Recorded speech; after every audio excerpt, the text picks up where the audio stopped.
All right, so we're diving into the JFK assassination today, Yeah. but we're going way beyond the usual stuff you hear, you know? Right. We're looking at these firsthand accounts that really challenge that whole lone gunman idea, Yeah. the Warren Commission conclusion. Yeah, and you know what's fascinating is we're going to be hearing from people who were basically dismissed or even like their reputations were attacked Yeah, at the time, which really adds, I think, a whole different dimension it does, to yeah. the whole story. It's like you're getting a glimpse behind the curtain Just of saying. the official narrative. Absolutely. And our main source for this deep dive is a collection of articles and witness statements and even some editorials from Fair Play magazine, Okay. issue 6, to be exact. Awesome.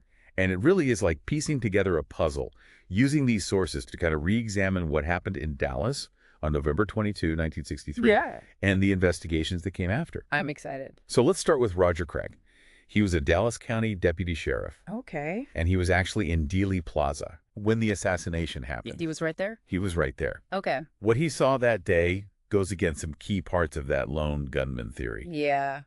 And he even says that when he testified to the Warren Commission, Oh, wow. they actually changed his testimony Really? to fit their narrative. That's pretty heavy. It is. So he was a trained law enforcement officer. Yeah. This wasn't just like some random guy on the street. Right, exactly, yeah. This is someone whose job it was to observe and document things accurately. Yeah, I mean, what did he see that was so different Right. from what the official story was? Yeah, so right after the shots rang out, Okay. Craig sees this man running away from the grassy knoll area, like booking it, Yeah. getting into a light green Rambler station wagon, Okay. driven by, and this is the kicker, a husky-looking Latin. Okay, so we've got a potential getaway car now. Yeah, think about that, right? Yeah. If Oswald wasn't alone, Yeah. then who is this other person? How are they involved? Huge questions. Yeah, like, does this mean Oswald didn't even fire the shots? We don't know, but it definitely adds another layer. It does. And there's another detail that makes this Rambler thing even more significant. Okay. Mrs. Ruth Payne, you know, the woman who let Marina Oswald live with her, Okay. owned a similar car. So there's a direct link, potentially, between Oswald and this potential getaway car. Right. That's too much of a coincidence. It raises a ton of questions, for sure. Yeah, and then Craig also says that his Warren Commission testimony was altered Yeah. like 14 times Oh. by this lawyer for the commission, David Beelan, Okay. to downplay or even like erase what he actually saw. So he's saying they pressured him to conform Except- to their lone gunman theory. Yeah, yeah. That's pretty messed up. It's like they were more interested in protecting their narrative than actually finding out what happened. Makes you wonder about the integrity of that whole investigation, right? Absolutely. Yeah. All right, so let's move on to another witness whose account just totally clashes with the Warren Commission's findings. Okay, who's that? Officer Joe Smith. Okay. He was a Dallas police officer stationed near the grassy knoll, Okay. and his story has really fueled a lot of speculation about a potential cover-up. Interesting. What did he see? Well, he claims he saw a Secret Service agent Oh, wow.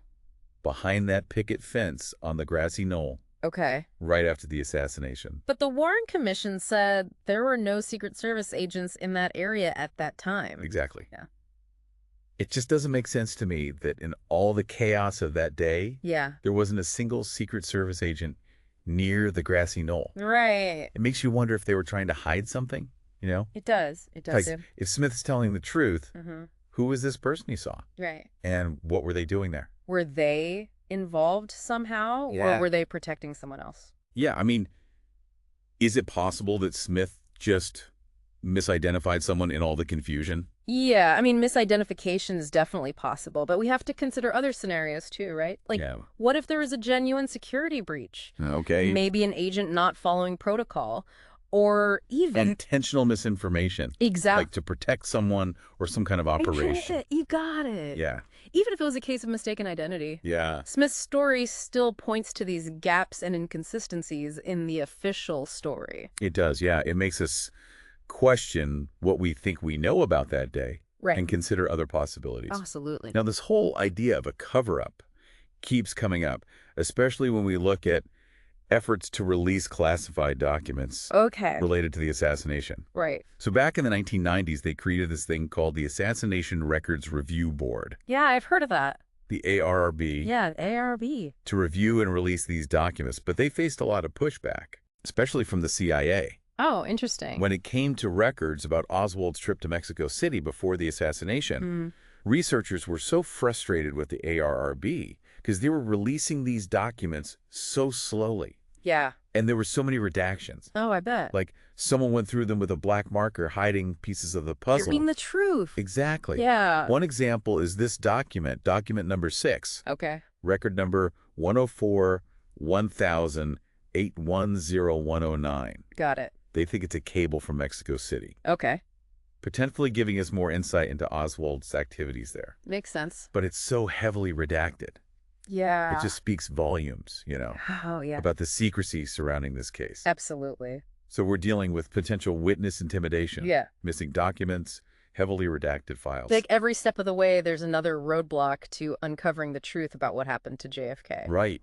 It's crazy. Yeah, it is. Speaking of challenges, let's Yeah. talk about this whole thing with Jim Garrison's investigation. He was the New Orleans district attorney Right. who brought Clay Shaw to trial. Yeah, for his alleged role in the assassination. Right, exactly. Okay. But get this. What? The grand jury records from his investigation, Yeah. they're gone. What? They're missing. Missing, allegedly destroyed. Wow. And this is a big deal because these records could have had key information about the case. Right. Like, were they stolen? What happened? Well, Harry Connick, Okay. who was the DA at the time, Right. he said they were stolen. Okay. But then one of his former staff members Yeah. contradicted him, Oh, wow. saying that Connick himself ordered their destruction. Seriously. Yeah. So he lied. Well, someone's not telling the truth here. Right. That's crazy. It makes you think, like, what did those records say? Right. Why would someone go to such lengths to get rid of them? Yeah, exactly. Was it to protect someone? Potentially. Or to bury evidence that didn't fit the official narrative? It's impossible to say for sure without the records, but Right. it definitely adds another layer of suspicion Yeah, and intrigue to the whole story. it does, yeah. Absolutely. When we talk about people being pressured to change their stories, we have to talk about Perry Russo. Okay, yeah, I've heard that name. He was a key witness in Jim Garrison's investigation, Okay. and his testimony directly linked Oswald Okay. to individuals with intelligence connections. Really? Yeah, he claimed that he witnessed a meeting Okay. between Oswald, Clay Shaw, and David Ferry, Wow. where they were discussing the assassination plot. So Oswald wasn't acting alone. That's what Russo's testimony suggests. This is huge. Yeah. This suggests a bigger conspiracy. Right, but Russo faced a ton of pressure to recant his story. Yeah, I bet. Some reports say that Walter Sheridan, an investigator working to discredit Garrison, Oh, wow. offered Russo incentives to change his testimony. So they were trying to manipulate the course of justice. Exactly. That's messed up. If that's true, it makes you wonder what else might have been covered up. Right. What else are they hiding? Yeah. It's a chilling thought. It is. And it really makes you appreciate the courage it took for people like Russo to come forward. Right. To speak out against the official story. Exactly. They were risking their reputations, their careers, maybe even their safety Yeah, to share what they knew. absolutely. It's amazing. Speaking of people who dared to challenge the official narrative, Yeah? we can't leave out Gaetan Fonzi. Okay. He was a former investigator for the House Select Committee on Assassinations. HSCA. Yeah, the HSCA. Got it. His book, The Last Investigation, gives us such an inside look into the challenges of investigating the JFK assassination. I've heard that's a great book. It is. Yeah. I need to check it out. Fonzie had access to a ton of information. I bet. And based on his experience, he was really skeptical that any future government investigation Okay. would actually be able to uncover the whole truth. That's understandable. Yeah. I mean, after everything he saw during his time with the HSCA, Right. I can see why he'd feel that way. Yeah, it's like, who investigates the investigators, Right. It's that classic dilemma. Exactly. Yeah. One of the cases Fonzie investigated involved this woman, Sylvia Odio, Okay. a Cuban exile, Right. who claimed Oswald visited her apartment with 2 associates before the assassination.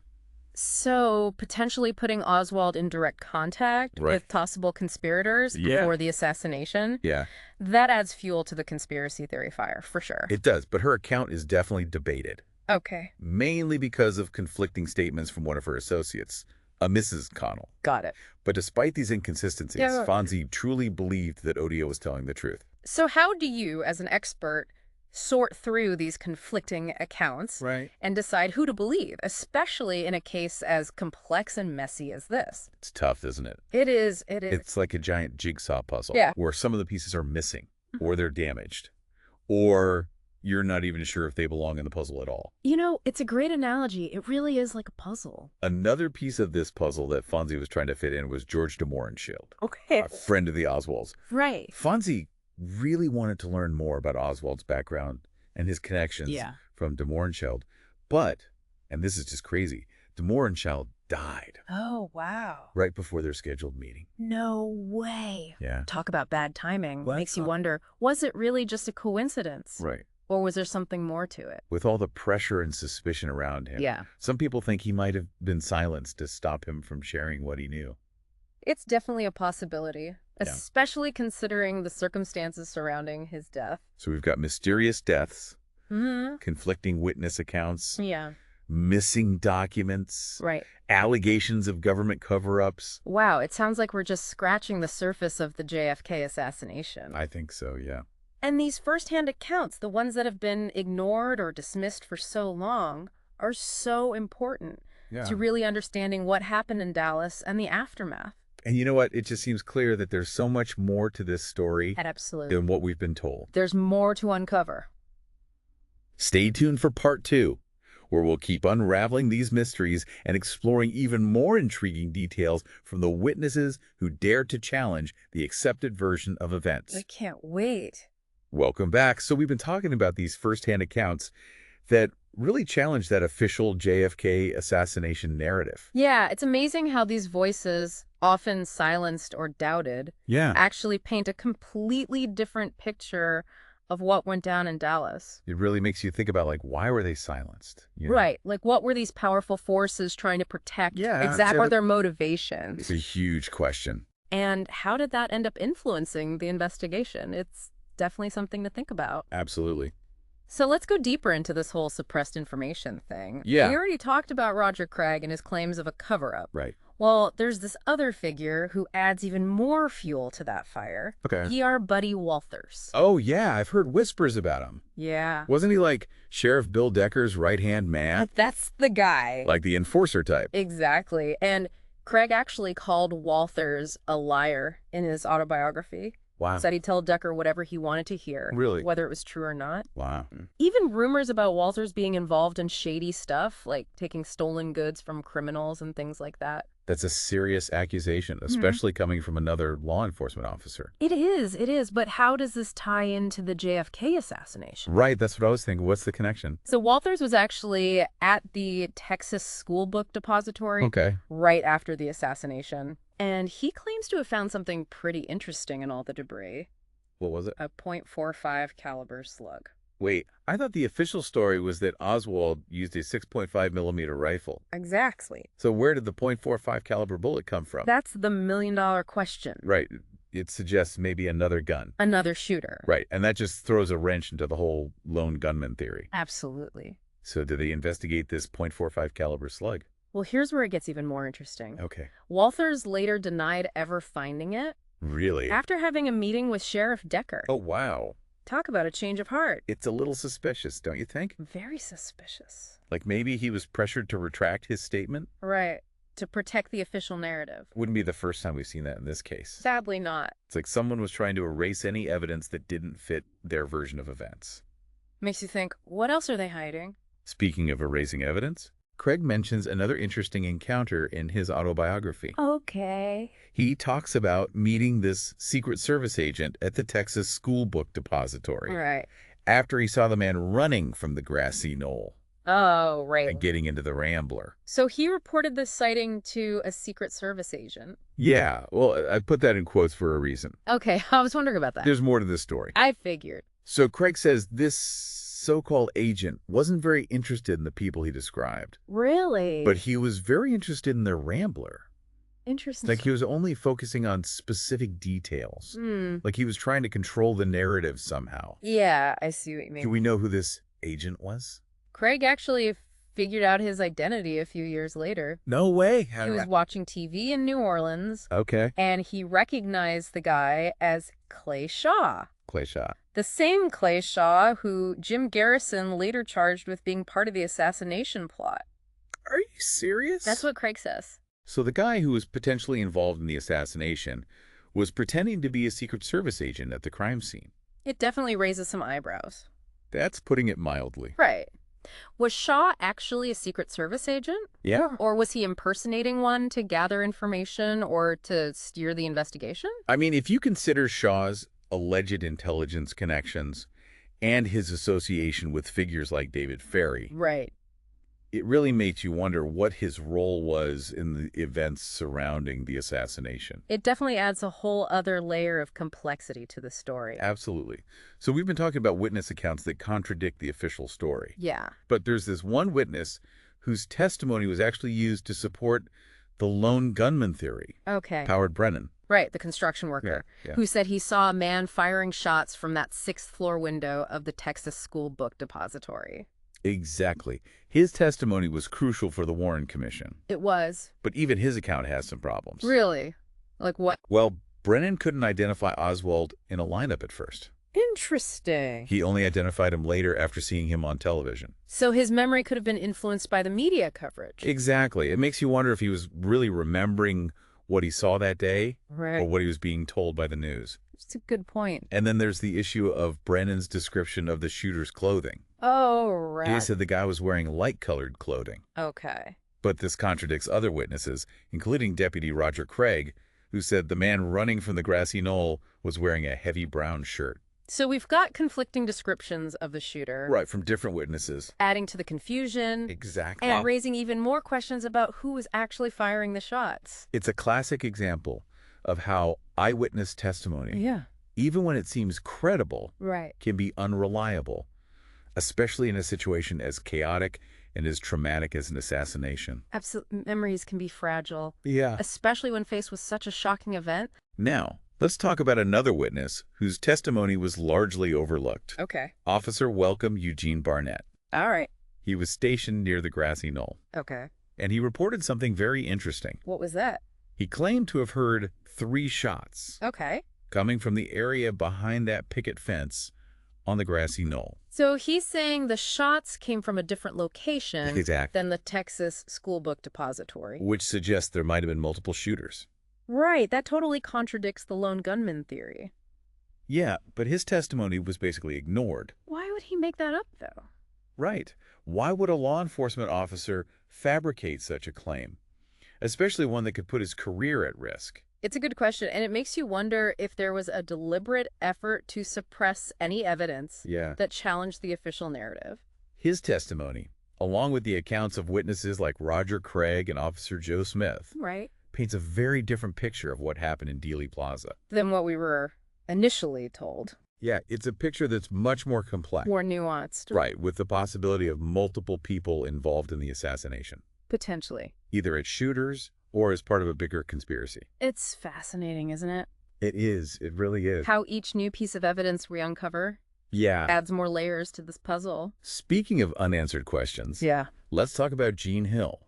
Okay, I've heard of her. She was standing right in the line of fire Wow. when the shots were fired. She had to have seen something. She did, and what she saw has become one of the most compelling pieces of evidence for those who believe in a conspiracy. What did she see? She described seeing a man running Okay. from east to west All right. across the face of the pergola, Okay. disappearing behind the picket fence immediately after the shooting, So she saw someone escaping from the grassy knoll area. potentially one of the shooters. Wow. That definitely supports the theory of multiple shooters and a planned escape route. It really lends credibility to the idea that the grassy knoll played a much bigger role in the assassination than the Warren Commission acknowledged. But like a lot of witnesses who dared to speak out against the official narrative, Yeah. Jean Hill faced a lot of scrutiny.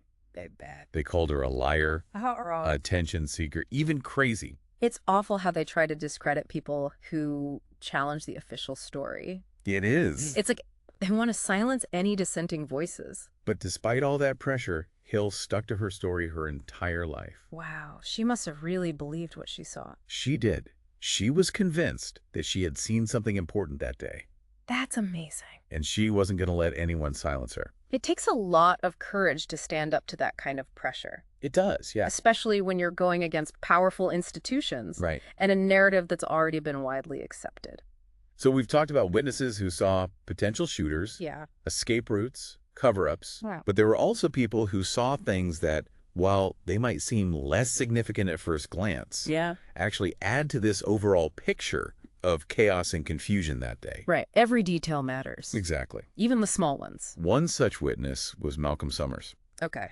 He was in Dealey Plaza when the shots were fired, All right. and he described seeing a car speeding away from the curb Okay. moments after the president's car sped off. Interesting. So potentially another getaway car. Maybe even the Rambler that Roger Craig saw. Could be. Summers' description is too vague to say for sure, Right.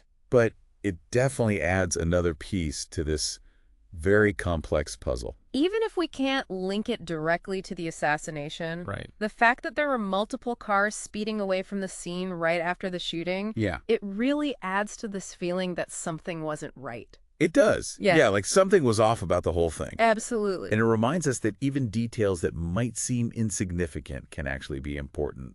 When we're trying to understand a complex event like this, Every piece of information, every observation Yeah. can help us paint a more complete picture of what really happened. now, you can't talk about the JFK assassination Uh-huh. without talking about the Zapruder film. Oh, absolutely not. That's like the holy grail of JFK evidence. Right. The home movie that captured the assassination as it happened. You'd think that having an actual visual record of the event Yeah. would settle things once and for all. Right. But even the Zapruder film is subject to different interpretations. It's crazy to think that something as seemingly objective as a film can be interpreted in so many different ways. I know, it's mind-boggling. So what are some of the biggest points of disagreement when it comes to the Zapruder film? Well, some people argue that the film clearly shows evidence of a conspiracy. Okay. They point to the way President Kennedy's head snaps back and to the right Right. as proof of a shot from the front. Meaning there had to be at least two shooters. Exactly. But others say that the head movement can be explained by a neurological reaction to being shot from behind. Supporting the lone gunman theory. Right. So even with this film, there's no definitive answer. It's been analyzed frame by frame, Yeah. enhanced, studied by all sorts of experts for Okay. decades. And there's still no consensus on what it really shows. It just goes to show you that even with seemingly undeniable evidence, Right. there's always room for interpretation. And debate. Exactly. It highlights how important it is Yeah, to approach evidence with a critical eye, absolutely. to consider all the possible explanations, Right. and not to jump to conclusions. Very important. So we've explored all these witness accounts, Uh-huh. examined the evidence. Yeah. What does it all mean? Right. Like, why should we care about these alternative narratives of the JFK assassination? I think it's about more than just a historical mystery. You know, Okay. this case raises some really fundamental questions about transparency, about accountability, and the pursuit of truth, Yeah. especially when it comes to powerful institutions. We're talking about the assassination of a president, Right. a turning point in American history. Absolutely. And the fact that there are still so many unanswered questions Yeah. and doubts. It can erode public trust in the government Yeah. and leave this lingering feeling of unease. It does, yeah. By digging into these alternative perspectives, Right. we're not just revisiting the past, Okay. we're challenging how power operates, Right. how narratives are created, Yeah. and how the truth can be manipulated. Or suppressed. Exactly. It's about empowering ourselves to think critically, Right. question what we're told, and challenge those established narratives, Absolutely. no matter how entrenched they may seem. Couldn't agree more. And as we continue this deep dive, Yeah. I want you to think about this. Okay. What if everything we thought we knew about the JFK assassination Yeah. wasn't the whole story? That's a big question. It is, right? It is. What if there's more to uncover? I mean, there's always more to uncover. Right. More pieces to this puzzle that are just waiting to be found. I think so. So there's one last witness account I want to touch on. Okay. And it's both heartbreaking and incredibly revealing. Who's that? The testimony of Jacqueline Kennedy, the First Lady. Wow, that's powerful. It is, right. It is. Her testimony is often overlooked. I can see why it might be difficult to revisit, Yeah, but it's so important. it is. It gives us a raw, unfiltered glimpse into the absolute horror of that day and everything that came after. I can't even imagine what it must have been like for her to Right. relive those moments. Yeah. But her account is so crucial for understanding the emotional impact Absolutely. of the assassination. Not just on those directly involved, Right. but on the entire nation. It's like she's representing the collective grief Yeah, and confusion right. of a nation trying to process an event that still feels so unresolved. It's a perspective that we shouldn't forget. No, we should. As we continue to examine the evidence Yeah. and search for those answers. Welcome back to our deep dive into the JFK assassination. You know, in the last part, we talked about the testimony of Jacqueline Kennedy. Yeah, her account was just It was so powerful, wasn't it? incredibly moving and so insightful. Yeah, it really brought home the human cost of this tragedy. Absolutely. Like you said, it wasn't just a political event. It Oh, was yeah. a deeply personal loss for so many people. For the nation, really. And in a way, her story reflects the broader themes we've been discussing, right? Yeah, like what? The search for truth, the power of memory, the impact of trauma, all of that. She really embodies, I think, that collective grief Yeah. and the confusion of a nation struggling to understand an event that still feels so unresolved. You know? Absolutely. And that's a perspective we can't afford to lose sight of No, we can't. as we keep digging into the evidence and searching for answers. So as we wrap up this deep dive, Yeah. what are some of the key takeaways you want listeners to remember? Well, I think the most important one is that the JFK assassination is so much more complex Yeah. than that official narrative. Right. There are so many inconsistencies, unanswered questions, and alternative perspectives that we really need to consider. We've seen how witness accounts can be shaped by things like memory, perception, Right. even pressure from those in power, Absolutely. how evidence can be interpreted in different ways, Yeah. and how some pieces of the puzzle might be missing. Or even deliberately hidden. Exactly. It's a case that really demands critical thinking, Yeah, a willingness to question what we've been told, absolutely. and to acknowledge that there might not be simple answers. It's like we're trying to solve this mystery that just keeps unfolding, you know? Right. Every clue seems to lead to more questions. Exactly. And it's a mystery that still fascinates us all these years later. It does. It really does. So where do we go from here? Like, what can listeners do if they want to learn more? Well, luckily, there are tons of resources available. Books, documentaries, online archives, forums, Yeah. all dedicated to the JFK assassination. So dive into those resources, right? Absolutely. Read different perspectives, form your own conclusions. Yeah. And if you find something interesting, share it. You never know. You might stumble upon a piece of the puzzle that someone else missed. Right. Just keep that critical thinking going, and don't be afraid to question the status quo. I love that this case really highlights how history isn't set in stone. It's not. It can be reinterpreted, reevaluated Absolutely. as new information comes to light. The search for truth is a journey, not a destination. Well said. Well, thank you so much for joining us on this deep dive into the JFK assassination. It's been a pleasure. We hope it's been insightful, thought-provoking. Definitely. And maybe, who knows, this is just the start of your own investigation into this captivating mystery. There's always more to uncover. Absolutely.